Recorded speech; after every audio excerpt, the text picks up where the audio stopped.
So what we're going to do is, since I did not want to interrupt either of these presentations. Number one, because they are tremendously important. Number two, is that we have all of this on tape, so we can play it again. And so we want to have a few questions, and then we're not going to have a break before our next session. We're going to run right into the next session. So I know there are questions, and so we will begin. I see Dr. Dorado Brooks, and Dr. Brooks, it's so good to have you with us. Dr. Brooks is the director of prostate cancer and I think colon cancer at the American Cancer Society. So Dr. Brooks, you have a question? Yeah, a couple of questions actually. The first being cost. You all have cost for each of your tests.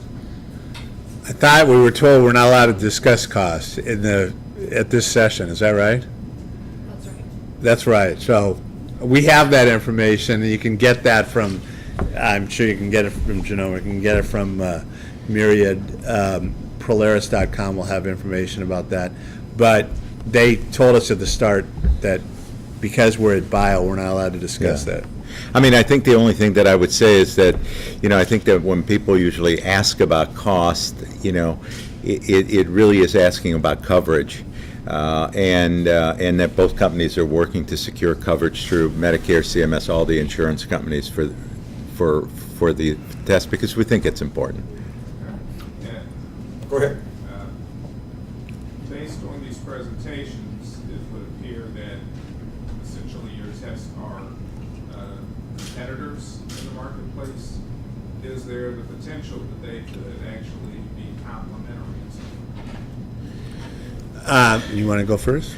Well, I think that they're competitors. Obviously we're competitors in a sense, and yet we're also in a sense complementary. Because we're both trying to provide biologic information to make treatment decisions. I think that there are some differences in the test. There are some differences in terms of the target populations for the two tests that we can go into detail some other time.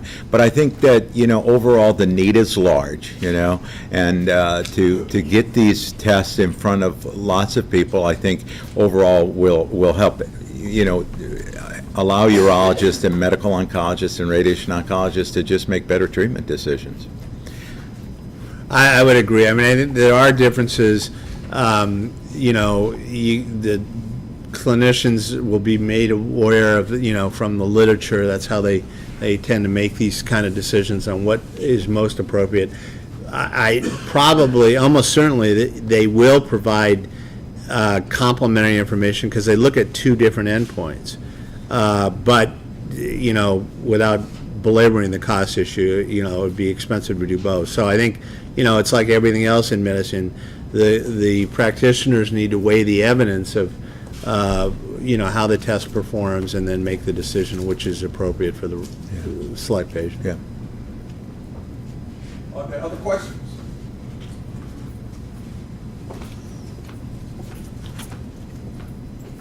I guess there are no other questions. Again. Excuse me, Tom. Yes. If not, I didn't want to dominate, but I did have one other. Okay, go ahead, Dr. Brooks. And this is more, I don't know, maybe for FIN and advocacy organizations. One of the things that's often lacking, as was mentioned in this first presentation, is the significant number of African American men in at least the early trials. I understand that there's an interest and desire to kind of catch up now. What can organizations like FIN and other advocacy groups do to try to get African Americans included, particularly prostate cancer trials, from the very beginning?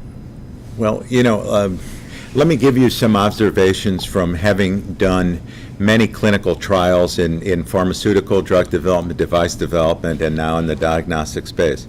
It's relatively, I think we all know that men as a gender are reluctant to go to their doctors, okay? I mean, I think we'll all agree to that, okay?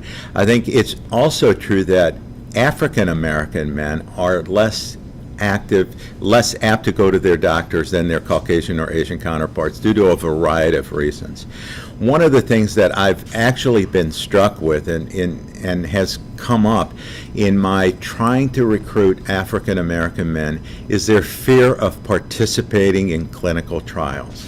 I've heard a dozen times Tuskegee come up. Okay, is that they don't want to be guinea pigs. They don't want to be considered, in terms of experimentation. So I think that organizations could do a lot by educating men of the importance of participation in clinical trials so that their racial group is equally represented. I mean, we can offer the trials, but if they don't come in, our hands are tied.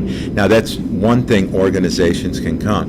The other that we as companies are doing, and I think Myriad is probably doing it, is specifically looking to groups of men to make sure that the representation is fair, and I would commend them on the, on the study that Mike talked about on the radiation therapy, where half the men were, in fact, African American. We ourselves are now looking, as I mentioned, at some studies that will be coming out in the next couple of years, where we're actually recruiting men instead of San Francisco and instead of, Seattle. We're looking at Mississippi and Alabama, to make sure that we have that racial diversity that we can draw the proper conclusions.